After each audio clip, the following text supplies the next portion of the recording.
Okay, welcome back to the special topics of semiconductor technologies.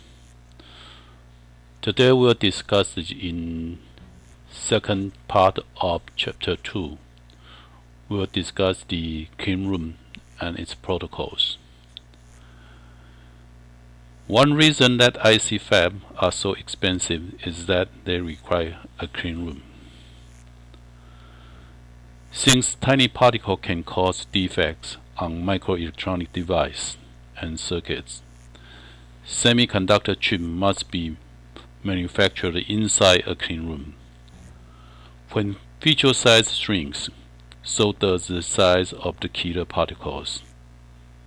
Therefore, smaller feature size require an even higher grade of purity in the cleanroom.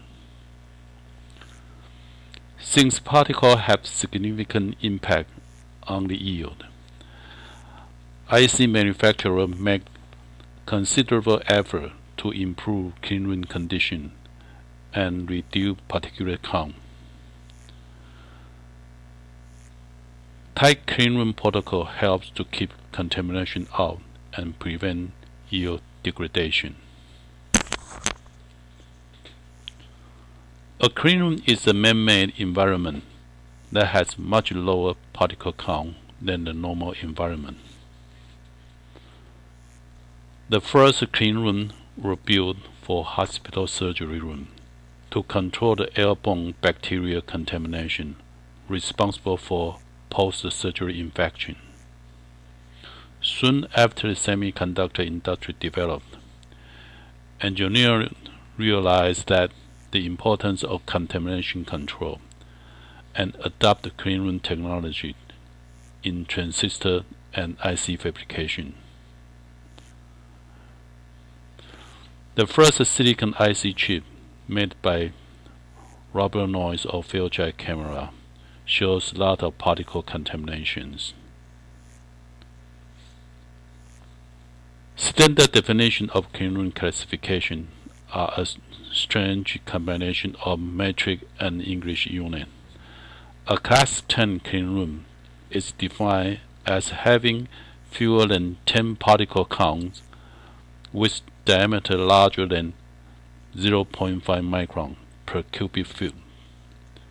Class 1 must achieve less than 1 particle with diameter larger than 0.5 micron per cubic foot.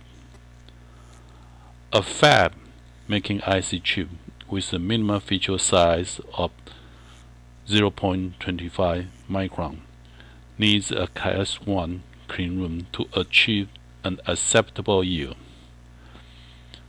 By way of comparison, there are more than 500,000 particles with diameter larger than 0.5 micron per cubic foot inside a reasonably clean house. The highest cleanroom, M1, use only metric unit. According to the federal standard 209E, the M1 classroom allow fewer than 10 particle count with size larger than 0.5 micron in the cubic meters or less than 0.28 particles with size larger than 0.5 per cubic foot.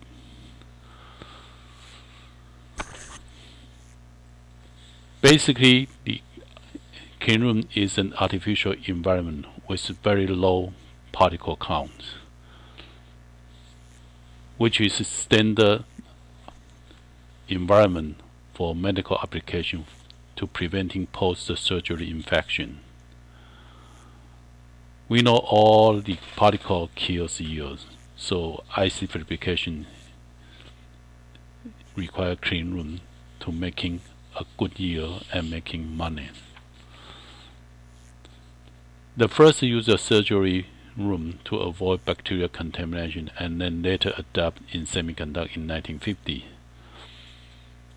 So smaller devices need higher grade of cleanroom, are less particle, more expensive to build. As we mentioned, the class 10 is defined as less than 10 particles with diameter larger than 0.5 micron per cubic foot, and class 1 is defined as less than 1 such particles per cubic foot.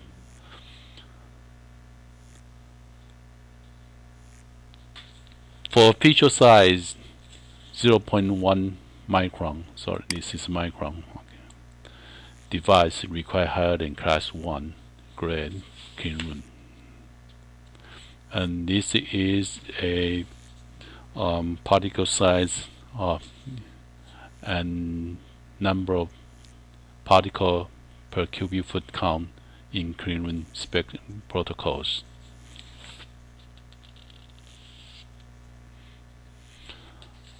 This is in the table according to the federal standard 209E. Okay, so used to use 0.5 micron size in diameter.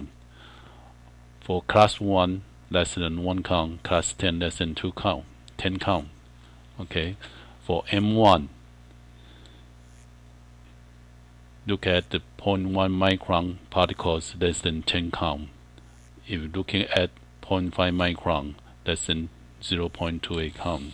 Okay, this is the way to define the clean room protocols.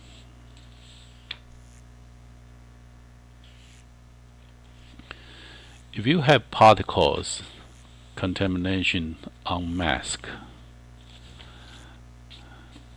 particle can cause many different defects. For example, particle on clear area or mask or reticle can cause pinhole. Okay, can cause pinhole here. For negative photoresist or stump for positive photoresist during the photolithography process. During etch process, those pinhole and stump are transferred to the wafer surface and cause defect. Since mask or reticle are used many times during IC fabrications, particle contamination of mask can seriously degrade chip yield. Mask or reticle must be in the cleanest possible environment to prevent particle contamination.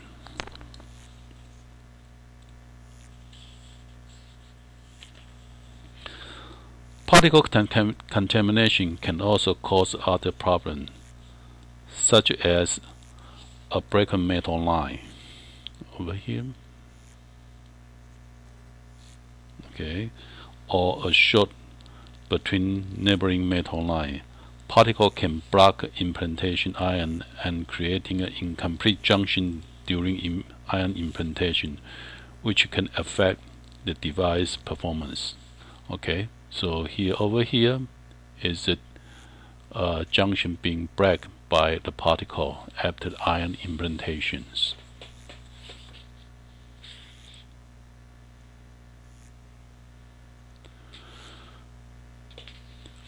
Basically, a clean room structure looks like it shows in this diagram.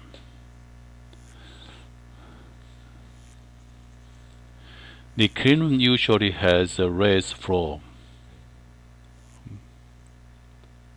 Okay, a raised floor with grid panel, which allow airstream to flow vertically from the ceiling to the area underneath the process and equipment area. So the air actually coming through here, coming up and down as a cycle. The airflow return to the clean room through the high efficiency particle air filter, HEPA. The HEPA filter, yeah.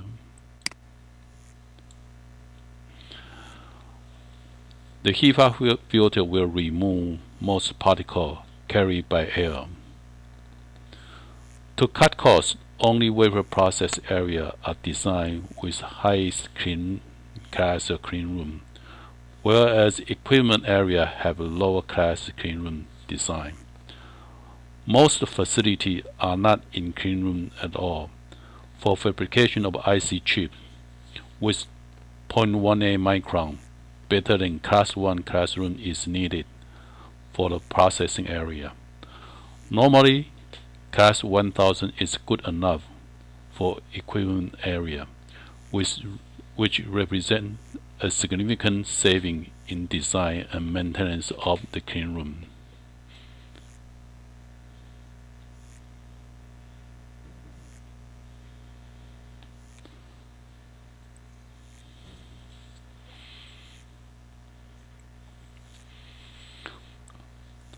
During the process area, you can have different facilities and process. Some of the process we process, okay, wafer need to be etched, or photoresist need to be stripped or cleaned. All these are processed in acid or waters, or rinsing water in DI water, and need to dry, spin dry. All these are called wet processes. And for high temperature process, sometimes you are using horizontal furnace. For the horizontal furnace, you need to have a better control of the process area, has a flat zone of temperature, so that can give you a better uniformity of the process result at the flat zone area. Okay. And this is a vertical furnace. For the vertical furnace, that will give you a small footprint, so you can have a smaller area required. That will reduce the cleanroom requirement, the size of cleanroom requirement.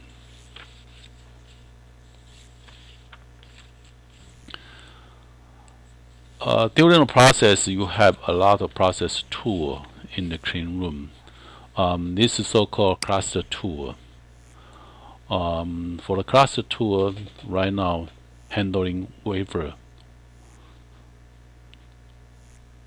one piece at each process. Okay, for traditional process using vertical or horizontal furnace, using quartz tube, you actually can have a batch of wafer inside for process. Then that wafer number can up to 150, 200 pieces in one batch.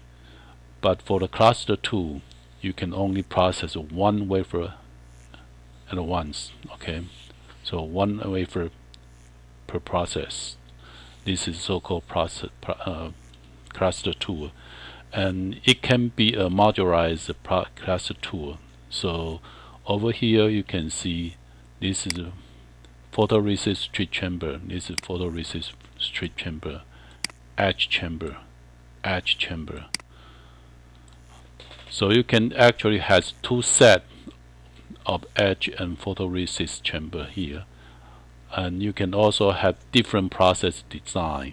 Okay, you have different 1, 2, 3 different process. Okay, so this cluster tool can be used as a modularized process. Okay, and this is another one cluster tool for PVD chamber. PVD means physical vapor deposition. Physical vapor deposition. Normally, physical vapor deposition used for metallic deposition process.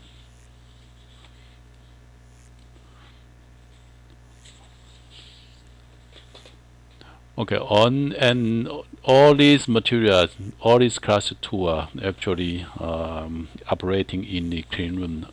Then, according to the clean room design, inside the process bay, basically class 1 or M1. Okay, outside the process area, you can be class 1000. That'll be good enough. All right. Okay, now we end up with the clean room and its protocols. Okay, for these sections. See you next time.